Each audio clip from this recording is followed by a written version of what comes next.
how do you create delightful, kind of engaging product in these kind of spaces that people don't love? It's really helpful to have a brand that feels like it understands me, when I'm going through something so deeply personal and helping me on that journey. You get to take something that people are inherently fearful of in a lot of instances, finance, health, and try to kind of break down those barriers for them with a great product. Currently, Hims & Hers has built an incredible business and product suite around kind of individual treatments to address the specific conditions. And we're very committed to continuing to expand what we offer in terms of treatments. The way to actually fix a lot of the problems with healthcare today are to solve. Hey, it's Carlos, CEO at Product School and your host on the Product Podcast. Today's guest is Dheerja Kaur, Chief Product Officer at Hims & Hers, one of the most innovative consumer health companies of the decade. Since 2017, Hims & Hers has grown from startup to public company worth over $10 billion, generating more than $1.5 billion in annual revenue and serving 2.4 million active subscribers across the US and Europe. Under Dheerja's leadership, the company has built one of the fastest growing consumer healthcare platforms, spanning telehealth, sexual wellness, mental health, dermatology, and weight management. Before joining Hims & Hers, Dheerja was VP of Product at Robinhood, where she helped scale one of the most influential fintech platforms of our time and led the company's premium membership product to over 3 million subscribers. In this episode, we dig into how to build delightful consumer products in highly regulated industries where move fast and break things doesn't work, how to leverage AI and automation to expand from vertical categories into a horizontal end-to-end platform, and how to navigate explosive GLP-1 driven growth while sustaining durable performance in the core business. If you're a product leader operating in regulated high-stakes markets, this episode is your playbook. Let's get into it. Welcome to the Product Podcast, Dheerja. Thanks, Carlos. Excited to be here. I'm so happy to have you here because I have my hair still, because I've been a user of your current product for a long time. You're welcome. But I personally developed that. Although you cannot take too much credit because you just joined a few months ago. But anyway, let's talk about it. I mean, you are the CPO at Hims & Hers, right? Yep. And before that, you were the VP of Product at Robinhood. Yep. So tell me a little more about what is that kind of experience of working in unsexy industries and trying to make products cool. I know. I like to say that I've spent most of my career working on the vegetables, because even before Robinhood, I was at a startup that focused on news. And then you move to financial services. Now you move to healthcare. And these are all the things that most people don't like engaging with, to be totally honest. So, maybe one day I'll work on a product that people are, are kind of like, using nonstop. But anyway, yeah, listen, I think there's a couple things about building products in these types of industries. So first is, why I even have done it, which is you're literally, either saving lives or helping people build generational wealth. And there's nothing like that mission. And it's a hard problem, but the impact of that is massive. I think, when it comes to building actual products in these spaces, there are a couple things that you have to think through. So one is you have this entire kind of regulatory complexity. As a product person, you don't just get to do your fun, PM thing. You have to really embrace an entire industry, really understand the rules and regulations at a pretty deep level. I think the best PMs in these industries understand the letter of the law, understand, compliance obligations, and can really get creative and problem solve with those partners. But then the fun part of the challenge is also that you get to take something that people are inherently fearful of in a lot of instances, finance, health, and try to kind of break down those barriers for them with a great product, right? And that's anything from user experience being simple, being delightful, being engaging, all the way through to kind of educating them and helping them understand things about their health or their finances in a way that, frankly, the kind of institutional experiences don't. And so while it's hard, I think it's just one of the best things you can do in terms of, the impact of the mission. One of the things that I find, I think, different now versus in the past is I think a lot of us as consumers would have more patience with B2B products or products that are working in, let's say, highly regulated industries, because we were saying, well, they have all of these challenges. But I think the consumer expectations now are much higher. Basically, it doesn't really matter how regulated you are. Ultimately, I want a good product. And I think Yes. Robinhood is an example of like something that, they were able to make it fun. It almost feels like you are playing a video game. Yeah. Yeah. It's 100% true that the evolution of consumer expectations has been pretty dramatic, right? Because I feel like when these types of products started first getting digitized, just the fact that they were digitized was a big deal, right? Whether it's, again, access to the markets through an app that historically either, again, wasn't even available on mobile, or in the Robinhood case had previously had pretty high barriers to entry. I don't know if you guys remember this, but prior to Robinhood, you'd have to pay a commission for every single trade, right? And so there's these inherent barriers. And so just the fact that there is a digitized product on mobile, commission free, broke down a lot of those barriers. And I think Hims and Hers did something very similar in healthcare. But now, to your point, the bar continues to get raised in a good way. I think it challenges you, right? Where it's not just about bringing these kind of products in a digital manner, bringing them to mobile. It's about how do you make them accessible? How do you make them great? How do you make them engaging to actually break down that kind of second layer of barriers? I also want to cover kind of the dark side of it, if you will, because of course there are always good intentions, especially for the people working on it. But at the same time, as these products become so appealing, easy to use, it's not just the user experience. It's also like, right, now you don't have to pay, or you're not getting charged a fee for basically buying stocks, right? Or I remember my first time using Hims, I could connect with a doctor online. I didn't have to set up an appointment with my dermatologist, pay a fee just to show up, all of those things. Well, At the same time, the fact that it's much easier, that can also, I want to talk about what are some of the trade-offs. I'm also thinking about now some of these online betting apps. I know it's a different space, but at the same time, I guess there is a risk for people to overuse certain products just because they are so easy to use. Yeah, so I don't want to go kind of too deep on the Robinhood stuff, but what I will say is I think one, you have to make sure that you're designing these products to be thoughtful and educational, so you're actually empowering people with the knowledge as they're using them, and then you're not being paternalistic, right? And so, for example, in the case of Robinhood and access to the markets, these fundamental barriers truly prevented generational wealth for people, right? I mean, the stock market is an incredible way to build wealth.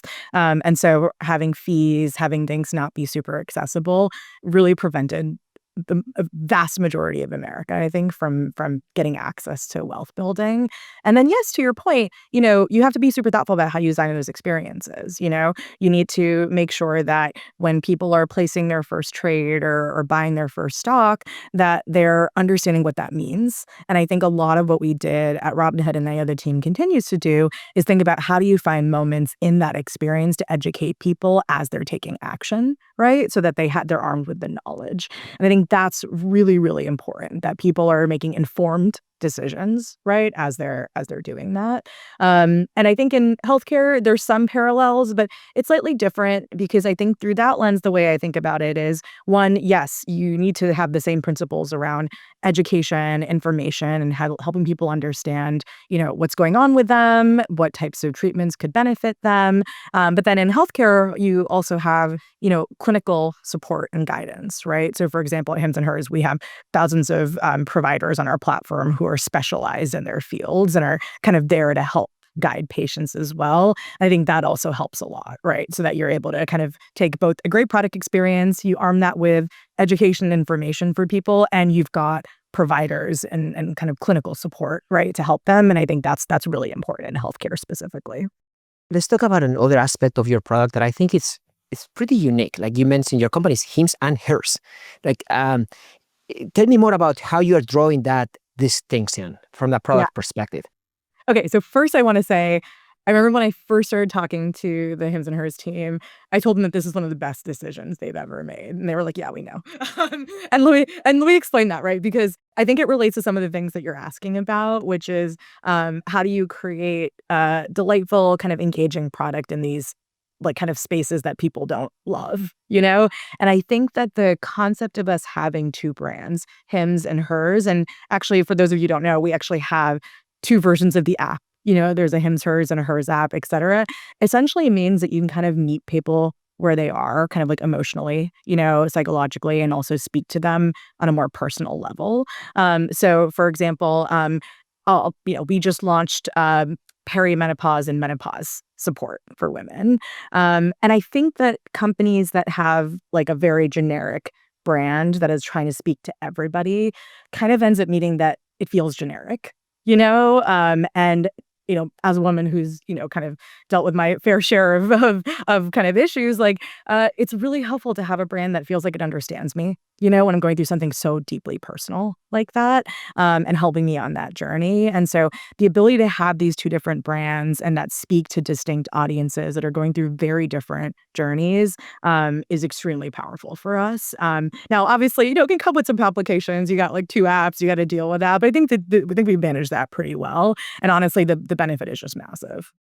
I think that distinction is something that I don't recall seeing in any other products, at least at that scale. Because the first example that comes to mind is an e-commerce website or app Yeah. where there are filters, right? For example, you can pick gender the same way you can pick size or other things. So if I were to look under the hood from a product standpoint, like what are some of those trade-offs that you are making in order to support two separate apps?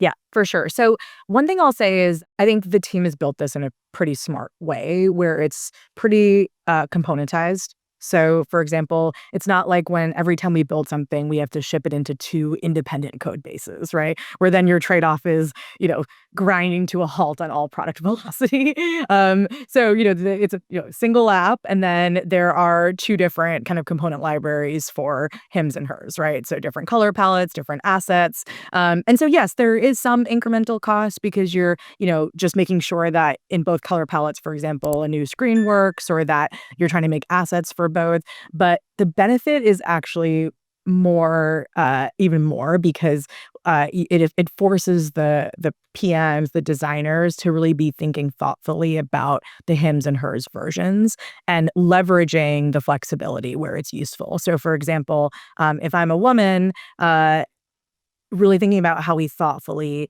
like, understand you and guide you towards the right treatment if you're going through menopause and perimenopause from a hormonal perspective. Just that flow and that interaction looks very different for men looking for testosterone treatment. And so we're able to leverage the flexibility where it's necessary to take advantage of these two brands. But then under the hood, you have a pretty flexible system that doesn't take too much overhead to enable that. I want to cover now a different aspect of product, which is expansion. So you joined just a few months ago.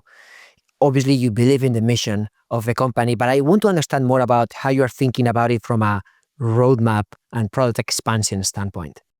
Yeah, absolutely. So I think the best way to think about this is that currently Hims and Hers has built an incredible business and product suite around kind of individual treatments to address specific conditions. So, for example, hair loss, right, or weight loss, or what we just launched around testosterone or menopause and perimenopause. And we're very committed to continuing to expand what we offer in terms of treatments and kind of best in class experiences around those. And you'll see more and more of that to come. Like I just referenced, in the last month, we launched hormonal treatments for men and women around testosterone and menopause. So that's one area of product expansion that we're investing heavily in and has been historically kind of the meat of the business and will continue to grow. The second is shifting what I say as a product person, upper funnel. And what that really means is you go from helping people who feel an acute problem and want it solved, like I'm feeling hair loss, help me address that, to what's going on with my body and shifting more to kind of a holistic picture of your health. And that's a huge shift for us and a really exciting opportunity from a product perspective, because it means, again, you're moving away from, I have this like very specific problem that I want you to help me solve, to like true holistic preventative care. And so excited to share that, we're making this move. We're making a massive play in expanding what we offer, to shift more into understanding your body, understanding your health. And we today have launched a product called Labs, which is really the beginning of that, which is how do we move into diagnostics, where you can come in, you can get blood work done, and you can see a full picture of your health, every level, every biomarker, and through that, identify the areas of opportunity to improve your health. And so I can talk more about that, but that's like kind of that in addition to expanding the treatments we offer is a massive bet that we're taking as a company and a big reason why I joined. I think it's just like, it's kind of the future of healthcare. Got it. Yeah. So as I think about expansion, there's so many dimensions, right? So you mentioned you were adding more categories to your platform. Well, first of all, you have two different apps, two different user personas. For each of them, there might be different categories of products, hair Yes. loss and others. Fine.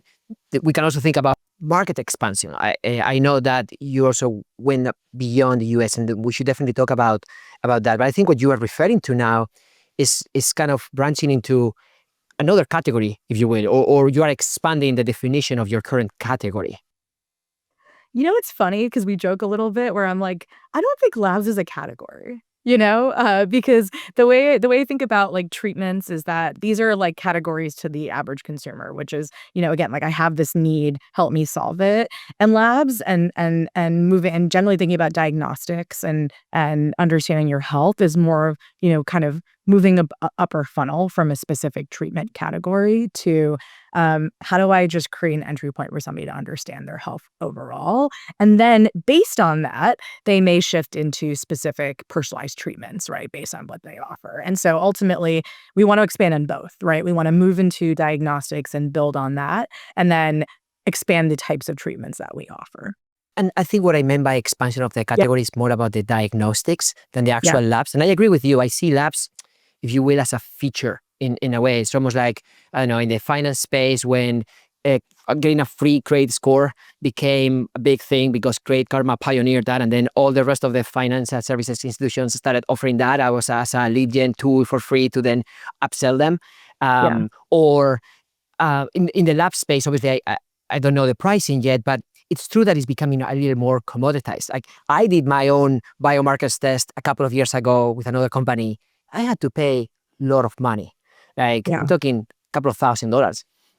And now I see how different players in the space, Functional Health, Whoop, now you guys are now offering that at a more affordable price. And I imagine that the intention there is to also capture a little more of the overall wallet from that same consumer for other use cases such as diagnosis and other categories.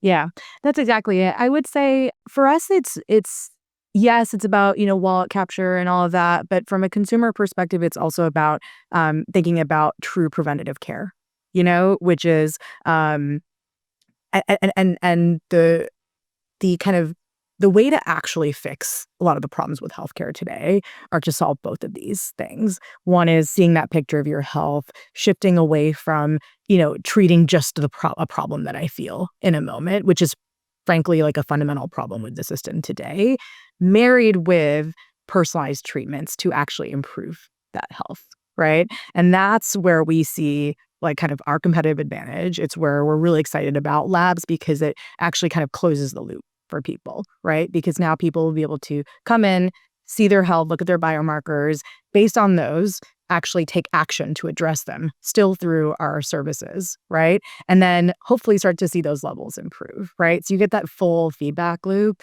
And so for us, it's like, it's expansion, but it's also about kind of like completing the full picture, right? And like kind of that full experience around addressing your healthcare. I see that, and I keep connecting now dots as I hear you talk. Like Peloton recently released this new set of AI-powered features, right, where they give you some guidance and more comprehension around like how you are working out to then put together a plan, and then of course part of the plan is doing exercise with some of their devices or using their app. Yeah, I think that's really cool because you kind of capture the user and provide more value, but you also kind of build a moat around it.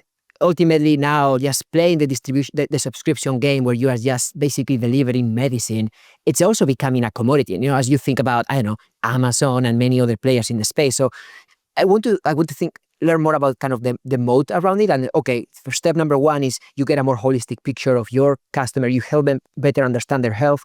And then what?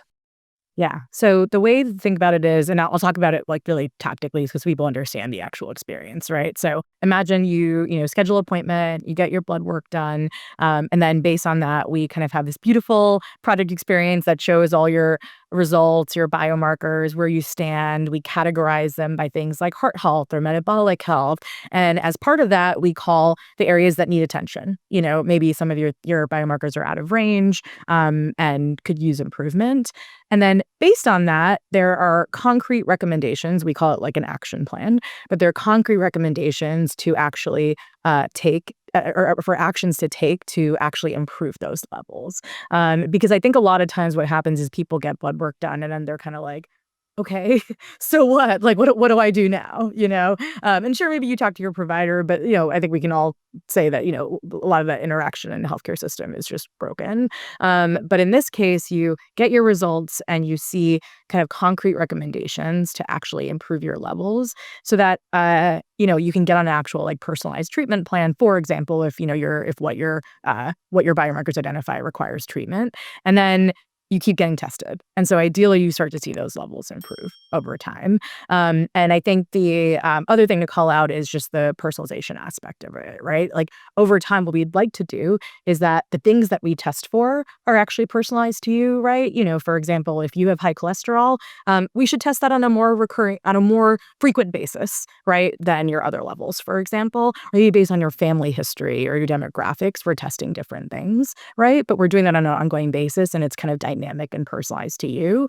And then the treatments themselves are also personalized to that. So, depending on your cholesterol levels, or, maybe if you're pre-diabetic and you'd benefit from like a GLP-1 treatment, the dosages of those treatments should actually be responsive to your results and your levels. And you can even imagine a world where as your levels improve, maybe your dosages are also changing as well. And so that to me is like the future of healthcare, ongoing testing and diagnostics, personalized treatments to improve, and that full kind of feedback loop on an ongoing basis. It's so funny. I start thinking about Duolingo in a way, or even Robinhood, right, on how they could create this system where you kind of want to continue investing in the system because you're also getting somehow rewarded for it. It's not like the punishment of, oh my God, I need to go see this person who's going to charge me upfront even before they give me a recommendation. Now, one thing, this is just more of a side note, that like this feature of Duolingo, like we had the VP of product on the podcast, and he was talking about this. They change even the logo just to make it more fun, or they have this score that tells you like how proficient you are in a language. And I know in health now we're seeing this score that tells you what's your biological age, right? So how much of that is real? How much of that is, okay, this is your real biological age versus we're just trying to make you feel good so you can continue using more of the product? Yeah, so there's a lot out there. What I would say is I think a big principle that we hold, and is also a value prop of ours, is that we have really, really strong clinical backing. So, we have, like I mentioned, thousands of providers on the platform who are kind of in different specialties. And then we also have kind of in-house a chief medical officer. We have, clinicians who are kind of really, really deep in their areas, sitting down with the PMs every single day, every single week, and crafting these testing plans, crafting these action plans, and determining kind of what the right approaches here from a clinical perspective. And that also feeds into our biological age methodology. So yes, through our product, you also get a biological age. Everybody loves that. But for us, it's not about making you necessarily like feel great or have something sexy to share on social media. It's about actually concretely tying that to your results, and having that be kind of like an anchor point, and have it be like a resonance point for people. And that's really important, because I think that for us, that clinical backing is such a core principle of like the way we design the products. I love what you said about partnering, having your PMs partner with clinical specialists and doctors. And I definitely want to go back to that and discuss more your org design. Just to kind of put a grab on the expansion topic, market expansion. Heavily regulated product, a lot of the things that you are mentioning might have different offerings in different markets. I know you operate in Europe. So how are you thinking about market expansion in terms of enabling or disabling certain capabilities?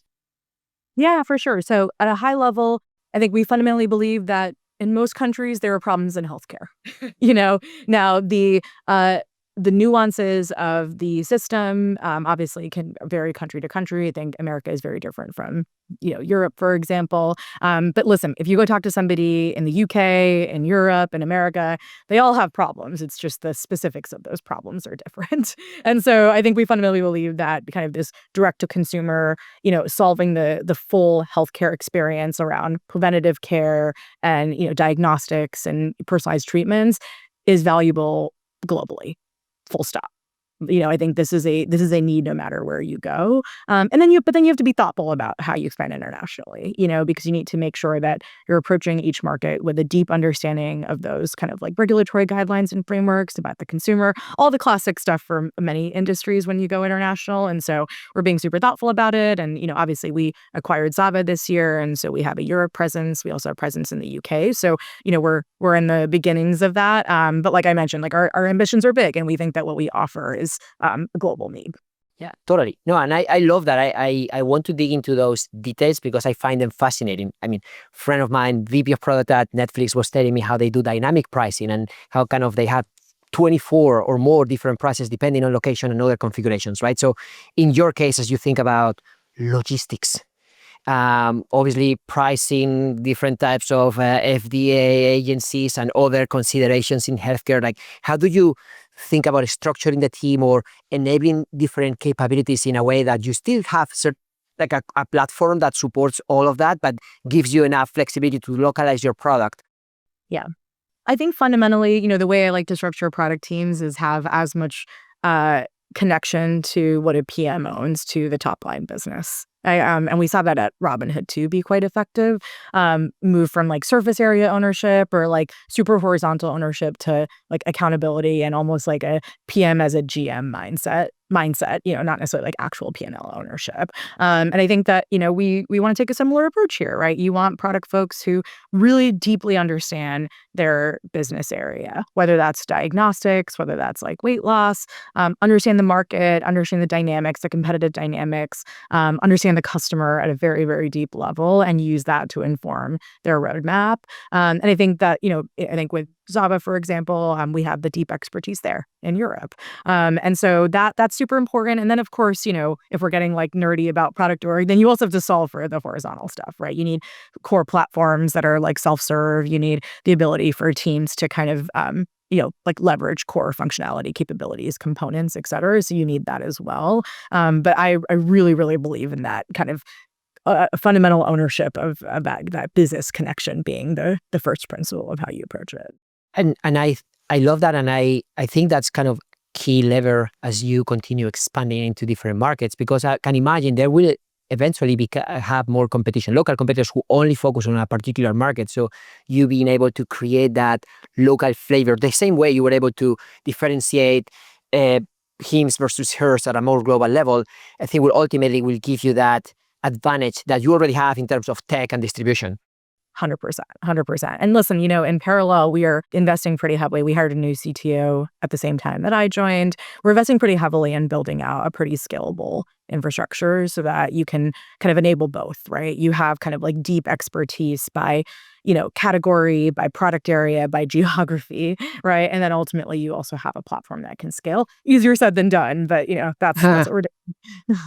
Well, let's keep talking about your team org design and kind of what's unique about it when you talk about your PMs partnering with doctors and other healthcare specialists. Yeah, going back to drawing parallels, I think when you're in these heavily regulated industries, the role of a PM does look a little different than, for example, if you're working on like a social media product, just to throw that out there, right? Because the reality is you can't do your job if you don't deeply understand the like first principles depth of the industry. And so, in financial services, that means you become best friends with your ops partners, your compliance partners, your legal partners, because you need to understand the deep regulation, but also the mechanics of how this works. In healthcare, listen, that means you have to really understand like kind of the clinical details of these things, right? So, if you're in weight loss, for example, really understanding the science behind GLP-1s, like what makes them effective, like there's so many studies that are coming out constantly about the benefits and kind of the learnings there, and you want to stay on top of that, right? And I think same with like diagnostics and labs, understanding what are the biomarkers biomarkers that are important for people. And you just can't do your job as a PM if you don't really build that depth of and knowledge of understanding, because otherwise you're just like designing an interface, and then somebody else is telling you what to put in it, right? And then how we Totally. go about that is kind of like what I was referring to. We're at Hims and Hers. We have this incredible team of clinicians.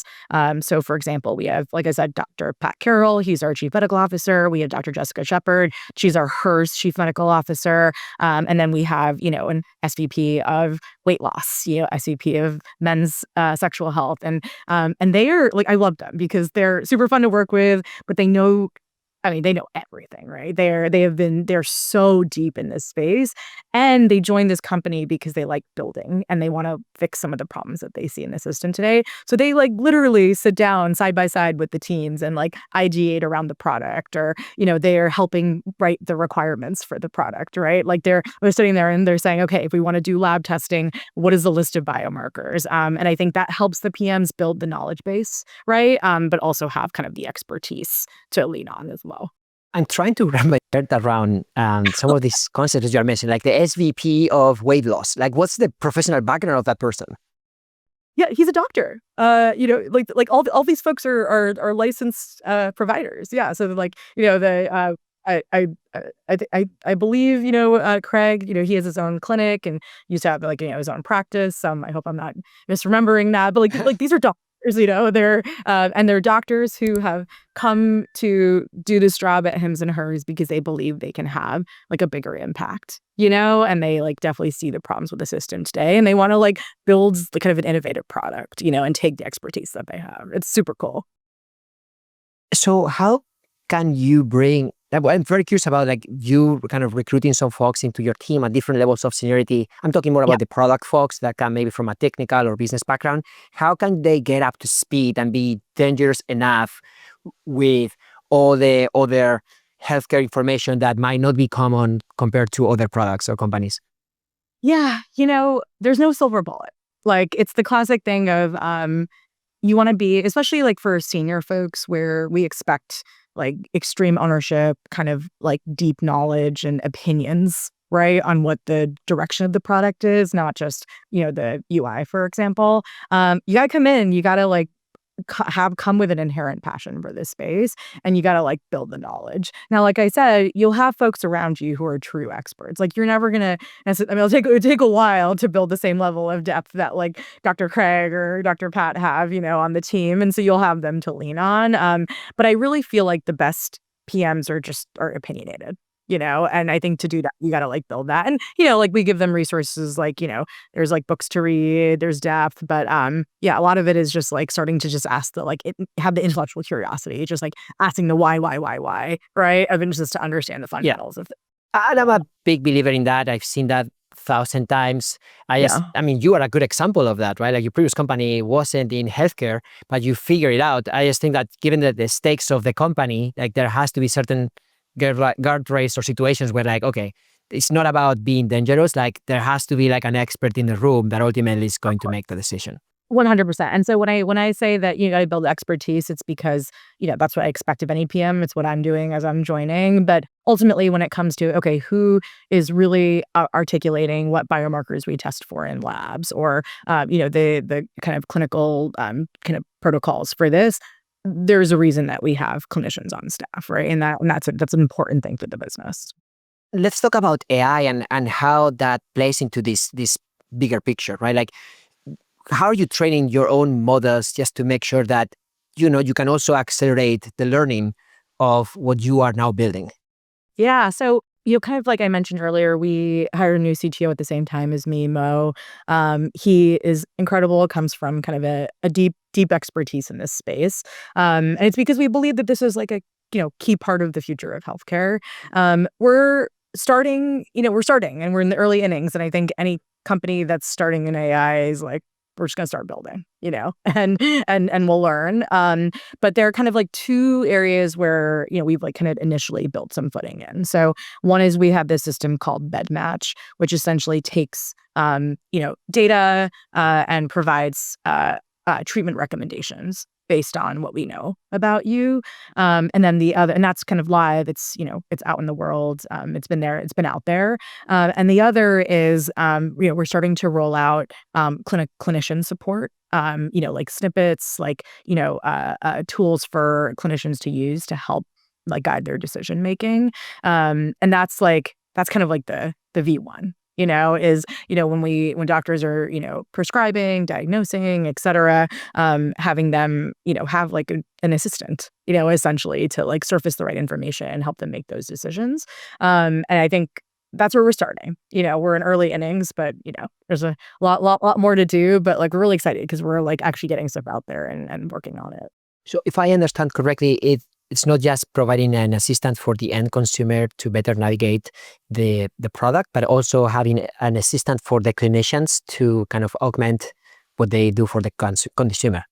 Exactly. Yeah. If you talk to doctors, whether it's the ones who work at Hims and Hers or just doctors out there, I have doctors in my family, for example, they're like really frustrated with the current system because the incentives are all like, set up so that they have to like hyper optimize their time, and it causes all of these pain points, right? It's impossible to get an appointment. I don't know if last time you tried to get a doctor's appointment, but it's like sometimes months out, when you do get the appointment, it's like they have like 5 minutes to spend with you, and so it feels like you're in this sort of like efficiency optimization game. And a lot of that is because of the way the system is designed, and it's like, it sucks. And I think if you talk to doctors, like they feel that because what they came to do when they went to medical school and started practicing was to help people look at people's overall health and like help guide them, not what I think you see right now. And so if we can kind of help them make better informed decisions or help enable them to provide the right type of care for people, I think that's incredibly powerful.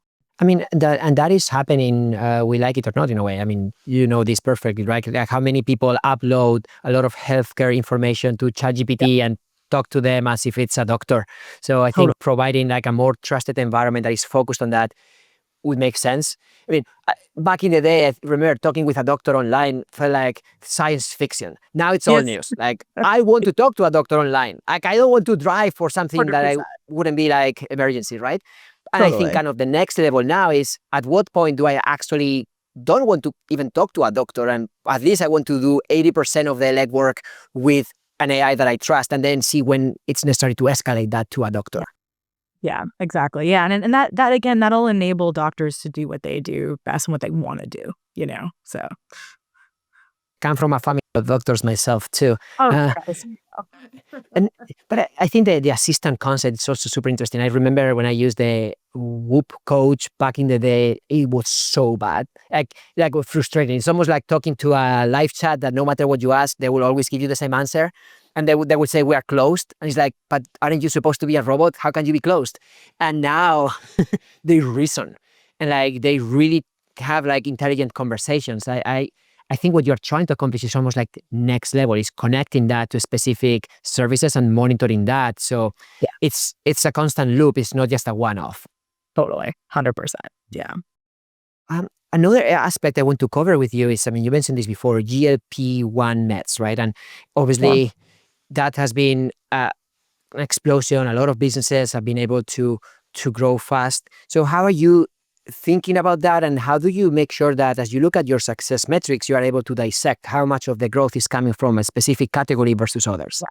Yeah. So one is, I think GLP-1s have been kind of like incredible innovation in healthcare, fundamentally, and I think we've seen the benefits. I'm sure many of you have seen studies around this. And so that's been incredible. And I think like it's been awesome for us to be able to like provide that value to customers, right, in a direct to consumer model.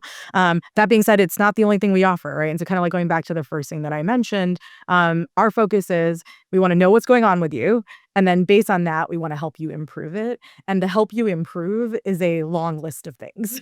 GLP-1s are one way that we can help improve certain components of your health. But, testosterone treatment, hair loss, there's a long list. And so that's kind of how we think about things. And yes, of course, like, we track each of these as, their own metrics, their own, KPIs, their own like roadmaps in all of that, and we're kind of like pretty focused on just continuing to expand that, because ultimately that bigger vision is the most important thing.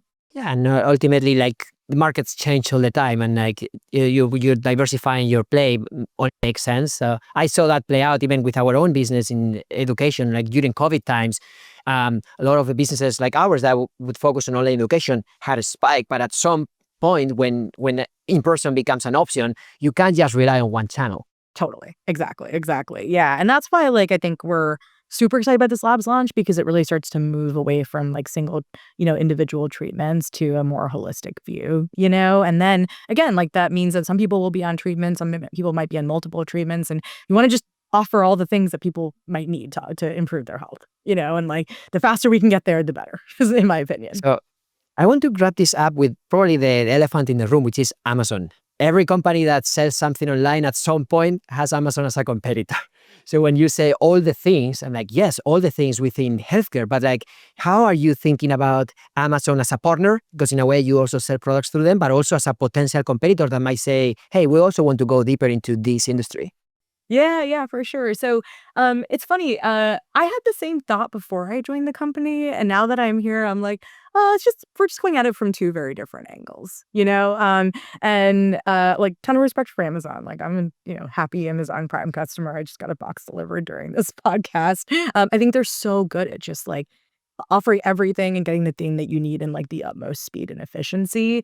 I think the thing that I just described is a very different, product experience, like approach and strategy, which is how do you think about building an amazing experience around understanding your health, tracking it on an ongoing basis, treating it and improving it, and sure, offering, many treatments and making sure that they get to you in time is obviously a component of that. But the fundamental strategy is about like a great product, and a great experience, and not just, kind of complete, anything and everything. And so I think that's like and again, Amazon's doing stuff that's in the same space, but coming at it from two very different angles, I think. Dheerja, it's been a pleasure to geek out on product with you and cover so much ground. Thank you so much for your time. Awesome. Thank you so much, Carlos. Loved doing this. Appreciate it.